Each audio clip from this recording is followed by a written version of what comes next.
Howdy campers and welcome to Runescape 4, Brighter Shores, the brand new MMO created by Andrew Gower, who's the creator of RuneScape. The game just released on Wednesday, November 6th, and let me tell you, I've already put a little bit of time into it, so let me take you through my adventure through Brighter Shores and tell you all about it. Also stick around until the end and I'll give you guys a little bit of a life update since it's been a cool 4 months or so since I have uploaded, but nevertheless, I hope y'all still enjoy.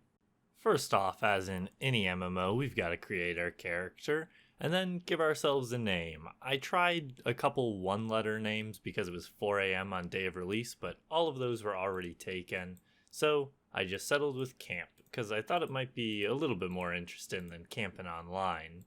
One thing that's interesting already is you can have multiple people with the same username. They just get a pound and then a number afterwards, similar to the old Discord number system. But after finishing creating our character and paying Mr. Gower $6, we load into the game. Actually, just a second again. I know we literally haven't even started the game, but I wanted to point something out real quick. These membership prices here don't make sense. It's only $6 for 1 month of membership, which then means 3 months of membership should be $18. But it's $24? That's overcharging you by an entire month of membership. That's insane. Even the 1 year of price is off by $3. It should be $72 at the maximum. So I don't know what's going on here, but someone's got to go back to elementary math. So now we load into the game for real this time and instantly get on the nerves of our new guard captain, Jal de Green, and then we head out to talk to Captain Binns, who is giving us the rundown of the training grounds. And then we activate the RS3-esque lodestone and learn the new teleport spell. So now we can teleport back here to the original lodestone at any time we want.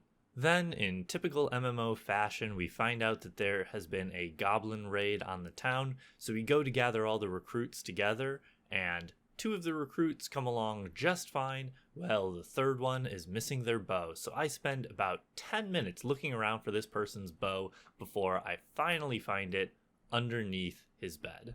While searching around though, I did talk to the local quartermaster who did teach me a spell to be able to bank and withdraw my armor at any time from any location, which is very handy. But now with all the recruits gathered, we take on the goblin army and we start slaying some goblins. Halfway through trying to protect the town from this goblin raid and, do my job, my character decides to help this merchant carry some boxes to the other side of the town. While I'm busy bravely carrying these crates to the other side of the town, the other guard members manage to take out the rest of the goblin army. However, Jal de Green does go down, and now we have to help her by making her a health potion. So now I'm tasked to find some kelp down on the beach, so I start heading south, get ambushed by some goblins, kill them, get ambushed by some more goblins, kill them, find some rope, and make my way down to the beach where I find the kelp.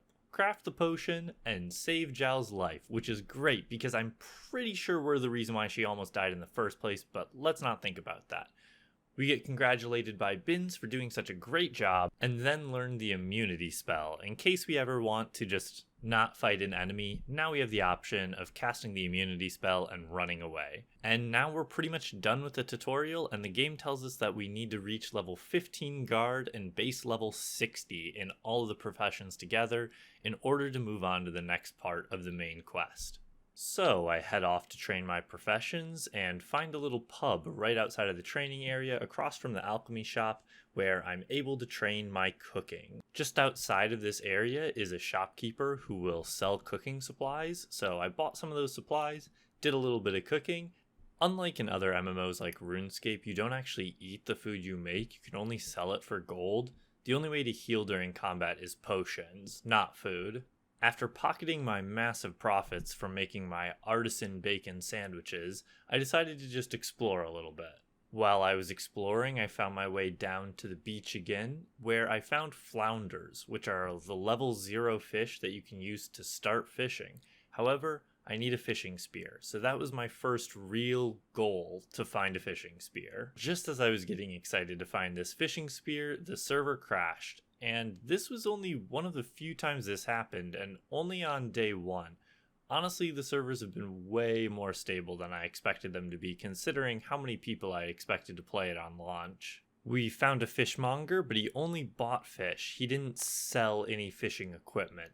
And that is one thing about Brighter Shore, is that the shops are very specific. The fishmonger will only buy and sell fish. The bait shop will only buy and sell bait/fishing equipment. It won't buy fish. The fishmonger won't sell equipment, etc., for all skills, basically. We killed some thieves and got our first piece of armor, and eventually stumbled across our first obelisk, which essentially kickstarted our first side quest. The obelisk is broken, so we're gonna have to help them fix it, but I have no clue where to do that, so I keep wandering around and stumble into the mayor's office, where his assistant tells us a shipment of goods was stolen and that we need to go find it. They proudly brag that they're the one who does all the work around here, yet they also put all the work onto the first adventurer they see, so not really sure how that works. The assistant tells us that we need to go speak to the captain of the Invincible because they were in charge of the shipment, so we go back down to the port and talk to the captain there. However, he's reluctant to talk to us first because we're in guard armor, so we have to unequip our armor and then talk to him again. I'm never a real stickler for immersion or anything like that, but it's these small touches that I do really appreciate. Well, I head back to the restaurant to have a meal with the captain and talk about what happened to his cargo. I realize that the reason why no one's been talking in game is because all the privacy settings by default are turned on, which means unless you change the settings, you cannot see anybody in game talk. I understand why they did it. I just think it should be on by default and you should be able to turn it off, not the other way around. And more importantly, we find ourselves the fishing shop, which means we're able to buy our fishing spear, so the next time we're down by the beach, we can start training fishing. We head back to the restaurant to eat with the captain and talk about the stolen cargo and eat one of the strangest chicken pot pies I've ever seen before.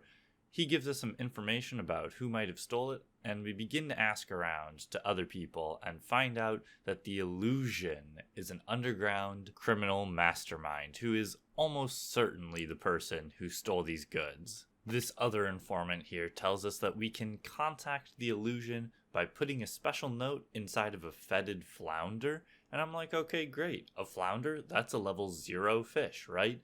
No. A fetid flounder is actually level 25 fishing, so gonna be a while until we can complete this quest. We do a little bit of foraging and fishing along the beach line again, and eventually we find ourselves at the scrapyard. At the scrapyard, we find out that this person is actually siblings with the mayor. The mayor and all of his siblings were left a large inheritance. However, they all got a clue as to where to find the inheritance, so they'd have to work together to find out where it was hidden, and all of them hate each other. So they never found the inheritance and all went their separate ways. So now it's up to you to get all the pieces and find the inheritance. This is a really interesting quest, and I really wanted to do it. And then I found out after like an hour of going through this quest line that it takes 50 alchemy to complete one of the sections. So not doing that for quite some time either. I understand wanting to have high skill requirements for some of these quests to give people a reason to keep grinding, but having one of the 3 quests in the starting area take 50 alchemy in order to complete seems a little steep, especially considering 50 alchemy would probably take you around 30 to 40 hours to actively grind. I went back to the alchemy shop to make some potions with the items that I forged, and then went to cook my flounder and found out that you can't use flounder in cooking. We eventually moseyed our way on over to the town gates, where Commander Hackett tells us that there's a new shipment of weapons. However, we need to take them to the obelisk in order to tune them to Hopeport. Before we're able to get the key to open the chest for the new shipment of weapons, it gets stolen by a goblin, so we hunt down that bad boy and ruthlessly kill him. We find the missing piece of the obelisk and slap it on that bad boy. Now the obelisk should be complete, however, it still isn't working. There's a book that says how the obelisk should run, however, the guy who's trying to repair it doesn't know how to read it, so we have to go figure that out first. We come back with the knowledge, put the tablets onto the proper pedestals. It bamboozles me by having it oriented the wrong way around, so I have to swap them all around, but once I get it in the right way, then we're ready to restart the obelisk. And now we are introduced to probably the most controversial mechanic in Brighter Shores, and that is the tuning mechanic. Currently, Brighter Shores is broken up into 4 episodes. In each of those episodes, you have different professions. However, they don't really mix between episodes. So in episode 1, we have Guard, which is the combat stat for episode 1. Once we start episode 2, we'll get the profession Scouting, which is a completely different combat stat that starts over at 0 that you have to train back up again. All of your gear from episode 1 is tuned to the episode 1 area, which means you have to grind new gear and tune it to the episode 2 area. This is how it works for every single episode of the game. Although you still go back to previous episodes, sometimes to make new potions, or sometimes for minor story things, for the most part, the episodes don't interact too much, at least not until some later skills. I think if there was more cohesion between the skills, then I think people would not find it quite as jarring when they have a new set of professions going into the next area, and getting reset on your combat stats for seemingly no reason and having to regrind equipment feels pretty bad, but once you know to expect it and prepare for that going into the next episode, it's a lot less jarring. But with that, we finish off the obelisk quest, which gets us up to 14 guard, so I grab another guard level real quick and then head back to the training grounds in order to get archery. Brighter Shores combat is admittedly a bit odd, however I'll get into it more when we reach episode 2, because there's a lot more combat over there. For now though, I finally discovered that there is in fact a mini-map, which was a huge game changer and made it so much easier to get around. One thing that's really nice about Brighter Shores is that the UI is very customizable, so I'm sure you'll see it change many times throughout this video. You can change how big certain tabs are, you can move the tabs around, you just do that by clicking and dragging the orbs to different areas. It is very, very nice. One thing that they do need to change ASAP is that dropping items will stop your movement, which makes trying to run around grinding gathering skills pretty terrible if you're not banking everything. After a bunch more grinding, we finally reach the skill level requirement to go to episode 2, and we talk to Corporal Binns, who says he's got a training exercise that he wants us and the new recruits to do out in the forest. We also unlock the knowledge system, which allows us to gain passive XP both when training other skills and while offline. This was one of the big gimmicks that they were really advertising, which is you can still gain XP in-game, even when completely logged out. So far the rates that I've seen are pretty abysmal, as in like 1,000 or 2,000 XP per hour. However, it's still better than nothing, which is something. The other system, however, is a bit more useful in my opinion, which is as you're actively training different skills, you'll gain knowledge points. Then you can use those knowledge points to either gain money or bonus XP in different skills. You also have to use those knowledge points to unlock the AFK activities, but it's mostly going to be used for that bonus XP, which can be used in any skill over level 20. So we head out into the forest and meet up with the other recruits, where Captain Binns tells us, hey guys, remember, all of your gear from episode 1 is useless, you're back to level 0 combat, and everything in this forest wants to kill you, so try not to get into any trouble. Also, let's split up and play hide and go seek. Jeremias and I get chosen to be the first 2 to hunt down other people, so the rest of the squad goes to hide, and the 2 of us wait 10 minutes before tracking them down.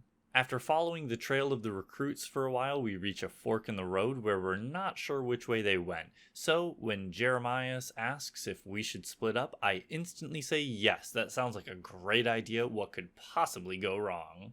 After a while of looking around, I find a druid who's being attacked by her pet stag. So I jump in to try to intervene and help her out, and this is combat.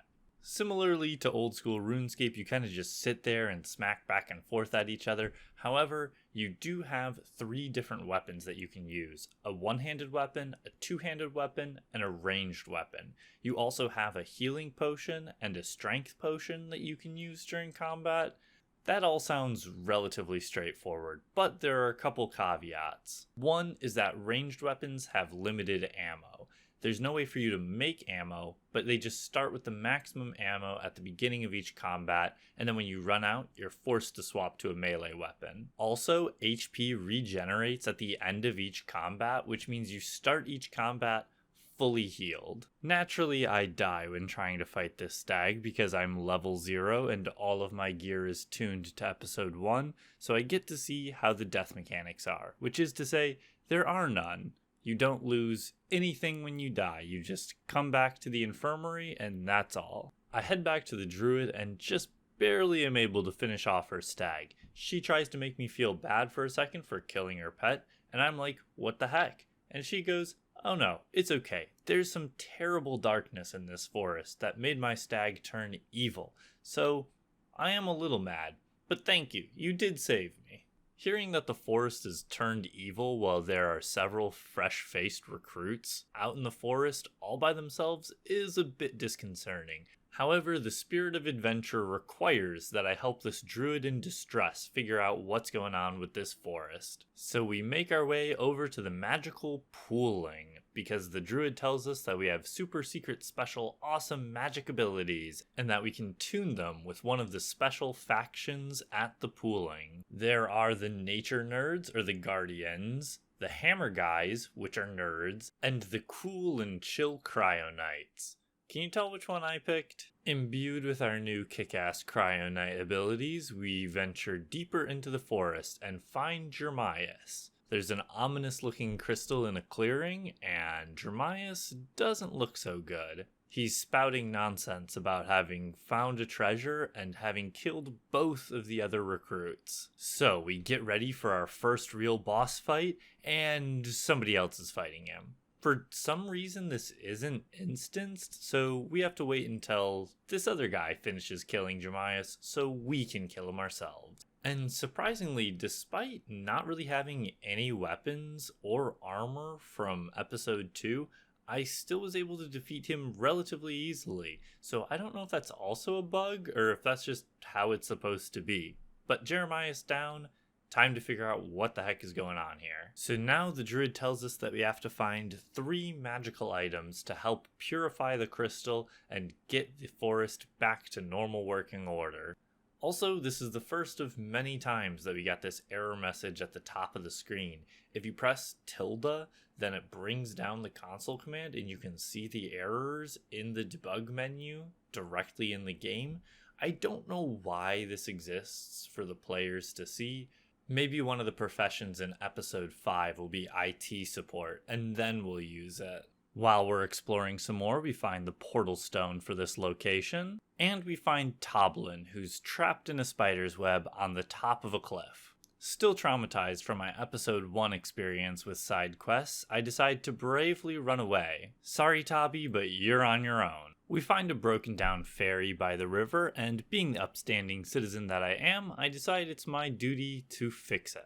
We head over one town and find that it's full of level 0 trees to start training our woodcutting, and to our delight, there's a person who is selling a saw for the low price of 36 silver. I currently have about 12, so that is a little bit of an issue. After a quick session of fishing and selling to the fishmonger, we make enough money to buy ourselves the axe and start training woodcutting. I don't know exactly what it is about this game, but it does hit that certain skilling itch that I always loved in RuneScape, and I'm really enjoying it, even though there are aspects that have been frustrating. I take some of those logs over to the carpentry shop nearby and turn them into some planks so that we can fix the ferry. We set off to cross the river when we are attacked by a giant newt, and thus begins our first proper boss fight. This boss fight still is relatively boring, but at least has some interesting mechanics. but you're basically able to infinitely sustain and never take damage. So I was still able to easily kill this thing, even though I had no episode 2 gear and like level 3 scout. And then when we get to the other side of the river, grab the glowing fern, and that's magical item 1 of 3 down. There were some thorns in the way of one of the paths that I was pretty sure I needed to cut down. That took level 8 wood cutting along with a bronze axe. So I sold some armor I got as drops, sold some extra potions I had lying around, and then made and sold some sausage and mashed potatoes. That got me a pretty good amount of money, and you might be saying to yourself, Logan, that's great, you have more than enough money to buy your axe now. So what did I do? I went and bought a fishing rod. That's exactly right. It was coming to the end of day 1, so I wanted to AFK overnight, and I needed a fishing rod and some bait in order to do that. So I set myself up to be fishing dabs overnight, and let me tell you, it was not worth it. The next morning, I finally realized that these level 0 bandits are where you're supposed to grind for new gear at the start of episode 2. So we do that quick. That way we can gear up to fight the bear for one of the magical items. We also received our first yellow piece of equipment, which was also super cool to see. We also do some more grinding to actually buy our axe this time, and we're off to the races to finish out episode 2.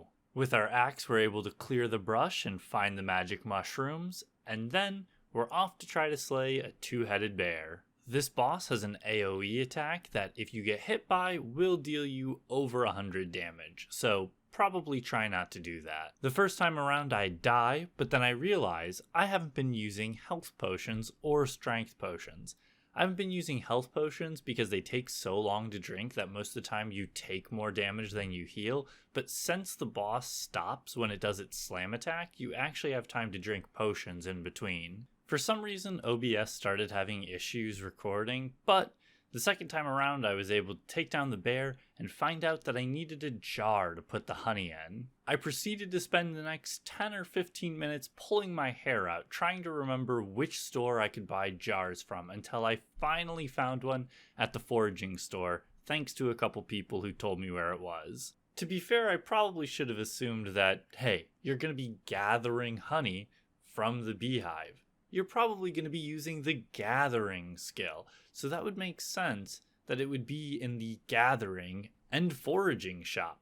That just makes too much sense, but I guess my dumb old brain couldn't figure it out. We heal the crystal and the druid tells us, hey, thanks, but it feels like there's probably another one of these super evil crystals over in the mines. You should go kill it. I go to talk to Jel to get clearance to enter the mine, and she's really reluctant to let me go, until I tell her that I have super special cryonite powers now. Hearing that, she reluctantly agrees, but as long as we get 153 total level and 60 total Hope Forest levels first. So back to grinding we go. One quick skilling session later, and we're 153 total level. And back to Jel to get clearance to go into the mine. A squad of guards were just lost a couple days prior in the mine, so 1, we're looking for them, and 2, we're looking to see if we can find another evil crystal. So I start asking around, find myself a pickaxe lying on the ground, and find the level 0 monster for this area. Learning my mistake from last episode, I decided to instantly grind out some gear and levels on these guys. We get a couple quick levels and a few pieces of decent gear, including a yellow chest plate, which is our first piece of yellow armor. While exploring the mine some more, I find this little spider puzzle area where you just have to walk around using trial and error and try to find the path to get to the spider's item. Knowing that the goal of this episode was probably to be to cleanse another crystal, I assumed this was going to be one of the pieces, so I got to work getting the item ahead of time. In case you're curious, here's the final path. It's essentially the longest route possible, so anytime you think the route could be longer, just go that way. As we continue to travel south, we run across a camp of goblins, and right as I'm about to quick draw my sword to gouge their eyes out, the goblins tell me that they're actually good goblins. They tell us that all of the goblins from up north in the caves have turned evil, but they're the good guys because they've been drinking water from the well, whereas the goblins from upstream drink the water from the river. So upstream we have to go to find this corrupted crystal. Before we do though, we continue to search through the goblins' camp and we find that they have a marketplace where you can purchase most resources you need for the secondary skills for this area, which will definitely come in handy. While following the river north, we find the obelisk for this area, which is great because we have an untuned plate legs from episode 2 that we can use. We make our way up to the north part of the river where we find Skalek the Kobold. The Kobold tells us that there's a shiny piece of amethyst that one of the other miners found the other day, and he wants us to get a piece for him. We find the miner Sammy that the Kobold was talking about and ask him about the shiny piece of amethyst. He tells us that he found a cave moth that guided him towards this special piece of amethyst.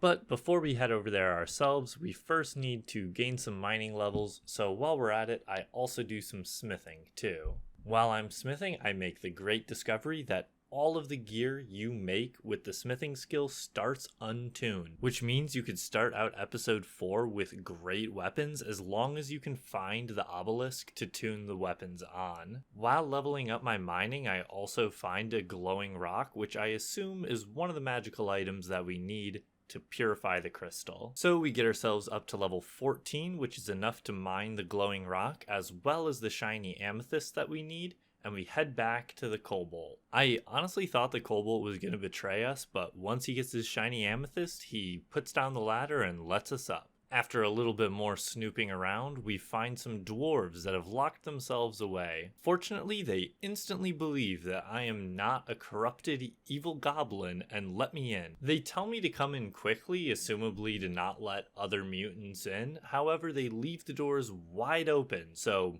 that was kind of stupid. They give us a key to allow us to go deeper into the mine where we find the corrupted crystal. We also find the previous expedition team, who have all turned into evil mutants just like Jeremias. They have me outnumbered 3-1. Fortunately, they each attack me one at a time, and I fully regenerate all my health between fights, so it's basically like there's only one of them anyway. So this fight is functionally the same as the fight in the forest. There are some things about the combat system that I do like, and I think they could elaborate on it to make it even more interesting. But some of the things like fully regenerating health between fights and healing potions and strength potions taking so long to drink makes it not all that interesting, especially not when you're trying to do these gauntlet type fights where you're fighting multiple enemies one after another.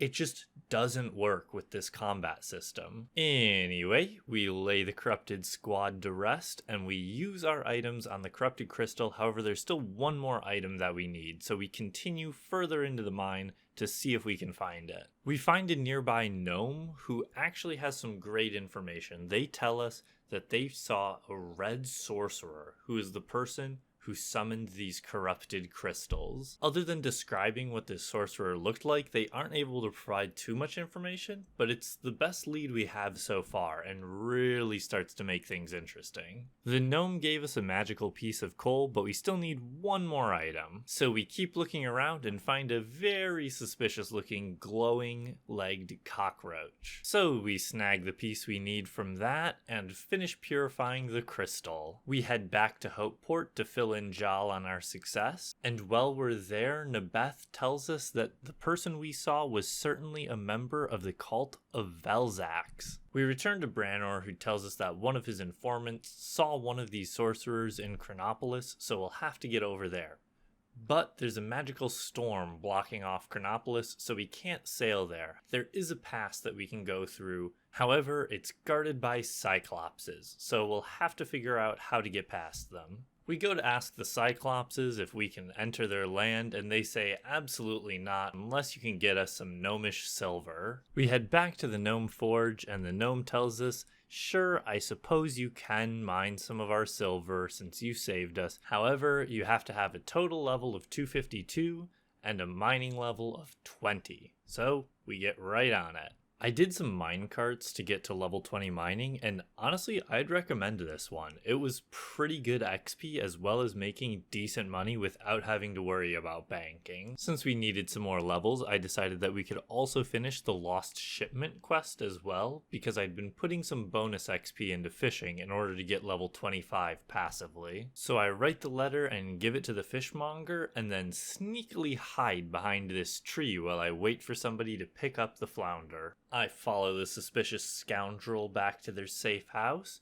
break in, and then promptly die.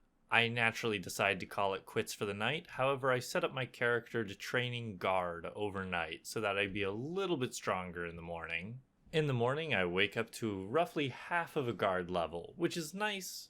However, not very useful. Still not confident in my abilities to finish this quest with my current stats and gear, I decide to go train some other skills so that I can put the bonus XP into guard as well as maybe make some better equipment from the skills in Act 3. And this is when I discover maybe the worst thing about this game so far, and I do not say that lightly. Some people were very upset by the fact that your combat level essentially gets reset at the beginning of each episode, and I'm sympathetic to that. However, I don't mind it too much, especially since once you're used to it, it's much less jarring. So although it's a bit awkward for Act 2, it's much less bad for Act 3 and 4. That does mean that 4 of the 18 professions in the game are essentially the same exact thing, just combat.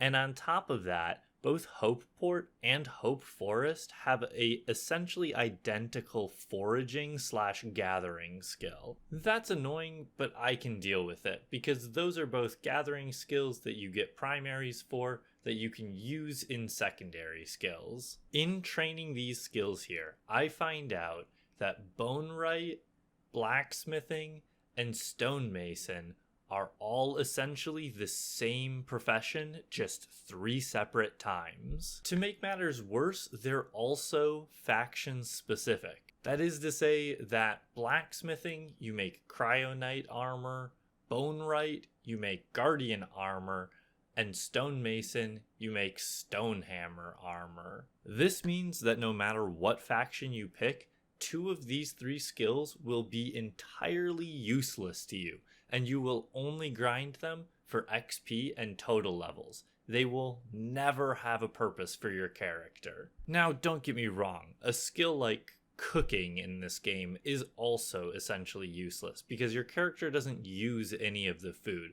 But to have 2 useless skills that are already a copy of one useful skill, just mind-boggling to me. And all 3 of them are in the same chapter, which means you essentially only have 3 professions in that chapter, and one of them's just combat. This is going to be the longest rant that I have this video, because this one I truly think was just a terrible idea, and I absolutely hate it. And that's partially because, as of right now, the faction system does nothing. You don't get special abilities, you don't get special perks. Some of your weapons have slightly different elemental effects, but those are barely relevant. Alright, I am done ranting now. Let's finish this quest and get out of here so we can get to Chronopolis because it is by far my favorite episode in the game. So I roll back up to the criminal hideout with my new gear and absolutely kick their teeth in. And my reward for all this work? Some guards come up and say, "Hey, good job. You can take one of these weapons from the shipment." And that's it. A pretty underwhelming conclusion, if I'm being honest, especially considering they set up this whole thing with this underground elite criminal called the Illusion, and then it just didn't get resolved, but hopefully that means they'll continue that storyline in future quests. And after a bunch more grinding, we're finally able to grab ourselves the gnomish silver and take it over to the Cyclops, who lets us through. Chronopolis has by far the most unique professions so far.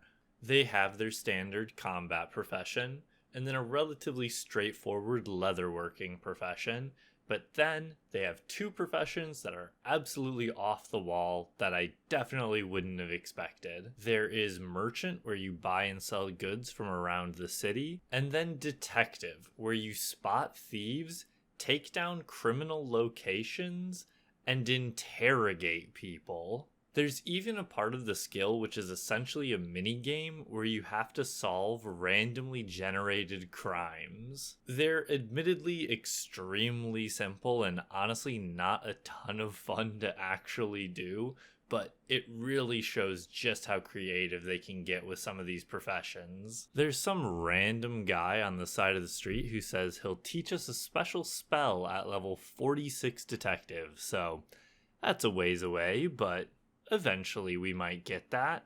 After helping Walton clean up some of the crime around the town, we decide to follow up on one of the leads as to where the red sorcerers might have went. And the guy in this bar says that he knows some information, but first we have to help him get into the Merchants Guild. As irritated as I was that he was extorting me, I did also really want to start doing merchantry, so I wasn't too sad. After doing way too much merchantry ourselves, we solve a crime, steal some water, buy a couple goods, and make our way into the Merchantry Guild. Now that we ourselves are in the Merchantry Guild, we're able to trade with other players once player-to-player trading is added to the game. It stinks that trading isn't in the game already, however I do like that it's locked behind this super late game quest. It helps conserve some of the new player experience while still allowing for late game players to trade for resources and things like that. We head back to the inn to give the informant all the items that they need to join the Merchant Guild, and they tell us what they saw. They tell us that they saw a group of sorcerers of Valzax discussing their nefarious plans to place more crystals. But they said that they were going to do it at a place called The Well. After some looking around, I find that The Well is in the Dwarven grounds, so I head over to the Dwarven Gate back in Hopeport to see how I can get through. The dwarves tell me, hey we hate humans because they stole our golden cog. But we suppose if you somehow managed to retrieve the golden cog, then we'd let you pass through. The person who's believed to have stolen the golden cog was Helfar the Nightcrow, who owns a mansion in Chronopolis. He essentially has political immunity, and the Chronopolis guard can't do much about it. We ask Walton if we could still conduct a raid on the Nightcrow's base of operations because we're a Hopeport guard member as well. He tells us that would work, but only if we aren't the only person doing the raid. He says that we've become too good of a detective and merchant and member of the Chronopolis Watch Guard that even if we were acting as a Hopeport guard member, people would still see it as a Chronopolis guard raid. So we need more members from the Hopeport guard to join us. We head back to our good old friend Jal and ask her if she could spare a couple Hopeport guard members to conduct this raid, and she says no, we're way too short on people to give more to this stupid raid. She does say that if we save Tobias from the spider cave, then he could join us on this raid. Now, saving Tobble wasn't really on my bucket list of things to do today, but I guess we'll save him from the giant man-eating spider. For the most part, these quests have actually been really easy to do by myself. I think in the entire time that I played this game, I only had to look up once where an item was. But here I was pretty stumped because I had no clue what to do. There was some nerd perched up in this tower over here that was just watching the spider, so I tried asking him and he didn't give me anything useful. But then I realized you could climb up on the cliff and try to walk across. Now, this obviously doesn't work at all in any normal circumstance. It should have absolutely killed me. So the guy from the tower comes down and says exactly that. And then he tells me what I actually need to do in order to get past the spider.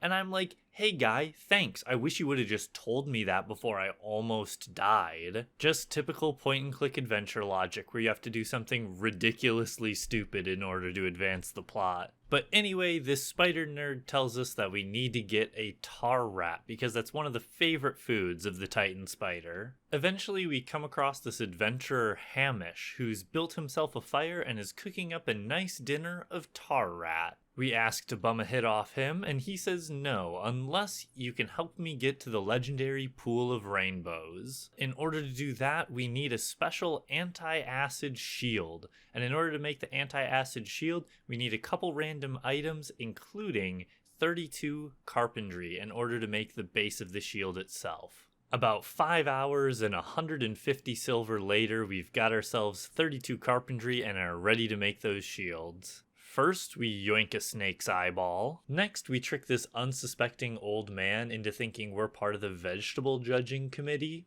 We do this to break into his house and steal his most prized possession, a giant golden marrow. Not gonna lie, don't feel too good about this one. I think it's at moments like these that I'm like, sometimes you don't play as the hero in MMOs. I am a nuisance to this society. When that poor old man finds out that he's been robbed of the only thing that gives him joy in life, I'm very worried there might be one less villager in the morning. But anyway, let's not think about that for too long, and let's go make our new shield. Hamish and I use these shields to get past the acid-spitting plants, and we are at the legendary Pool of Rainbows. Hamish tells us, yeah, absolutely, mate. You can take as many of my dang tar rats as you'd like. I'm content just being here for forever. And right as we're about to leave, who shows up but good old Marcus Mint himself.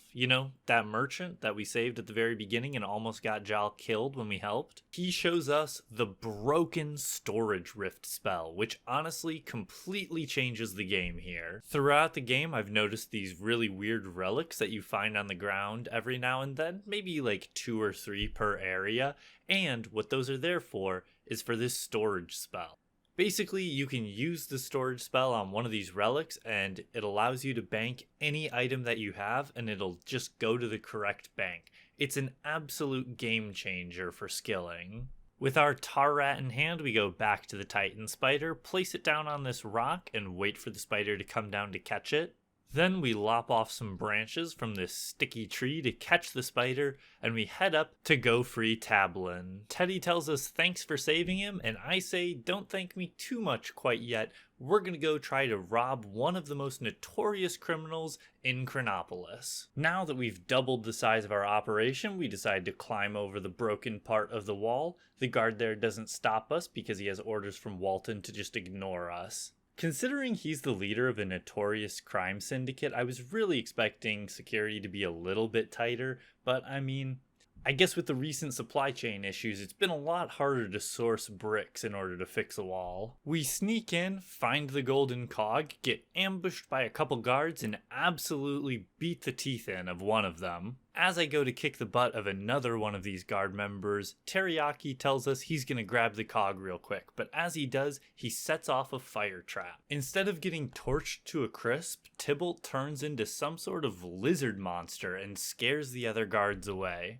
As I prepare to have to kill yet another Watchport guard member, holy hell, I've had to kill so many evil Watchport guard members. Triskaidekaphobia tells us that he's actually fine, and this just happens when he gets exposed to fire, which is insane. The lore implications of this, wild. There are just dragonkin people here, I guess. But with the cog now in my hands, I head back to the Hopeport dwarven area to give the cog to the dwarves, which is where my worst fear is confirmed. It is the end of the game so far. Obviously, they're gonna add more episodes, but I was just really disappointed that we got left off on a cliffhanger here, and we didn't have some sort of resolution to the current storyline. To be fair, it's usually a good sign when people want to play more of your game, though, so in the end, it's not the worst thing. So overall, what do I think?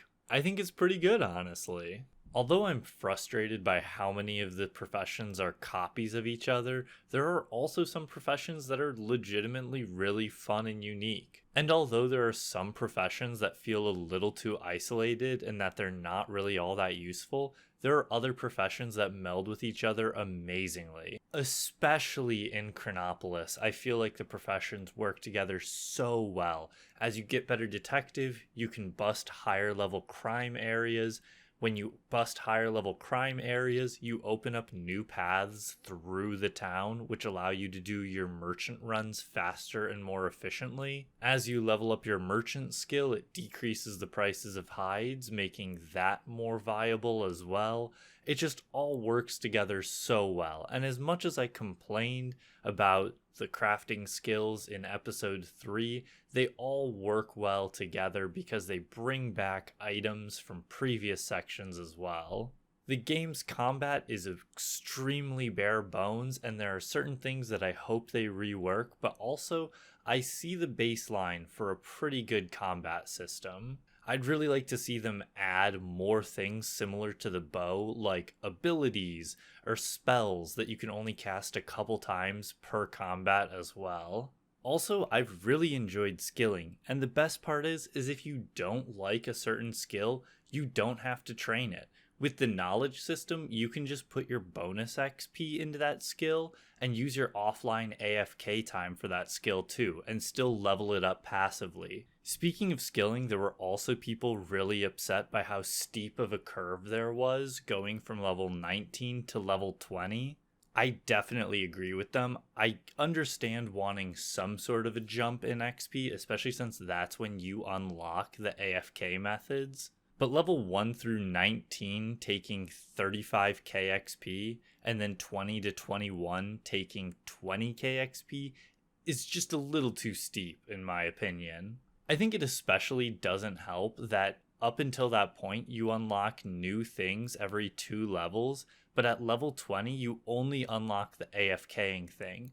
So if you're not going to be offline AFKing, you have to still do the same activity that you were doing since level 18, which I think makes that jump in XP even worse. But even just training skills while I was editing this video was honestly pretty great, and I've already got a couple skills to level 40. I'll definitely be continuing to play Brighter Shores. At the very least, I want to do all the side quests because it seems like there's some really fun stuff in there. Some of the things that people were complaining about were things like gathering skills being tedious, but since the spider quest unlocks a better banking system, maybe these other side quests have other huge quality of life upgrades. I think a lot of the complaints from the players this first week are just that we're not familiar with the game yet. We don't know everything that there is to do in Brighter Shores. Just like how in RuneScape you might say, wow, that's really stupid that level 1 to 92 is the same amount of XP as 93 to 99. But now the community understands that going into it, and they embrace that fact. And I think that some of these mechanics that are originally frustrating will become the reason why people enjoy the game, because they know it going into the game. That's obviously not to say that there aren't still things that could be improved. There always are, but they've already put out several small quality of life changes, like some UI changes, and the ability to remap keybinds so that you can more easily menu. A lot of great stuff for it still being less than a week old. But yeah, I'm excited to play more Brighter Shores.